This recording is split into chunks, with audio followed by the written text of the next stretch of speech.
Greetings friends, my name is POWs and now we will dive in the top news of this day. In the fall of 2023, the Defense Industry Forum will be held in Ukraine. Among its partners, Ukraine itself has the unique experience of waging a full-scale modern technological war with an enemy equivalent in terms of capabilities.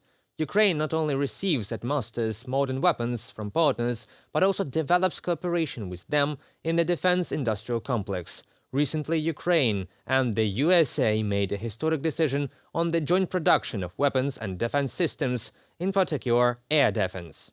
The purpose of this forum is to unite Ukrainian and foreign manufacturers in order to build joint long-term projects. The Defense Industry Forum will become a powerful representative event. 165 defense companies from 26 countries have already confirmed their participation. Because everyone benefits from this. Because you produce something with Ukraine, strengthen Ukraine, gain experience in combat use of these weapons and can further improve them, increase the value, plus implement joint technological projects. We hit the live nerve of world politics because unfortunately there are times to disarm and there are times to arm. And the world is currently in a phase where it has to arm itself, because there are people like Putin who live in terms of war, not peace. Dmytro Kuleba, Minister of Foreign Affairs of Ukraine, in an interview with Interfax Ukraine. The goal is obvious. Participants will create joint ventures, form alliances, sign contracts and discover new opportunities for mutual growth, as well as widen the repair, re-equipment and modernization of Western weapons. Ukraine effectively continues to fight the largest and most technological war since World War II. We have unique expertise in technology, but also need the expertise and resources of partners to scale and grow. We intend to jointly produce various types of weapons with other states, as well as to create, develop and produce our own state-of-the-art weaponry. Ukraine needs to acquire real military-industrial independence to protect its political one.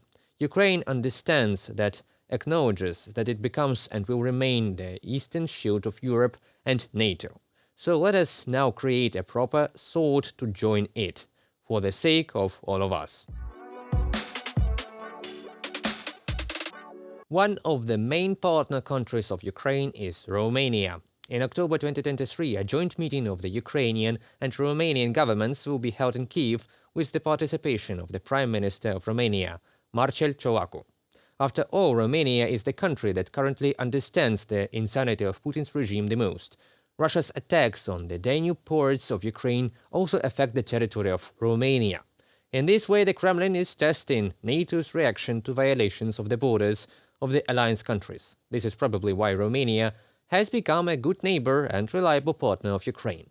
We are grateful to Bucharest for the decision not to ban the export of Ukrainian agricultural products, but to introduce an export and import licensing system. Romania also provides its territorial waters for a safe corridor as part of their grain initiative. Not make a ban, because the signal we would give to the democratic world would be that we do not want to help Ukraine. This is not true and very wrong. This is not a war between the Russian Federation and Ukraine. There is no war between Putin and Zelensky. This is a war between a dictator and a democratic world. If, God forbid, Russia had a chance to win this war, think of the precedent that would be set in the democratic world. Marcel Ciolacu, Prime Minister of Romania, in an interview with DG24. The Russian threat creates challenges on the regional scale. Therefore, strengthening cooperation in the security and economic spheres is equally in the interest of Ukraine and Romania. On September 27th, another trial of 24 prisoners of war from the Azov National Guard Regiment continued in Rostov-on-Don. Russian trials of Ukrainian prisoners of war are propaganda shows and have nothing to do with justice. With the Rostov court over the defenders of Mariupol, the Russians seek to end the resonance of the Bring Kids Back UA information campaign in The Hague, in the framework of which Ukrainian children tell stories of their abduction by the occupiers. Accusations of seizing power brought against Ukrainian soldiers are absurd, because Ukrainian soldiers couldn't seize power in Ukraine.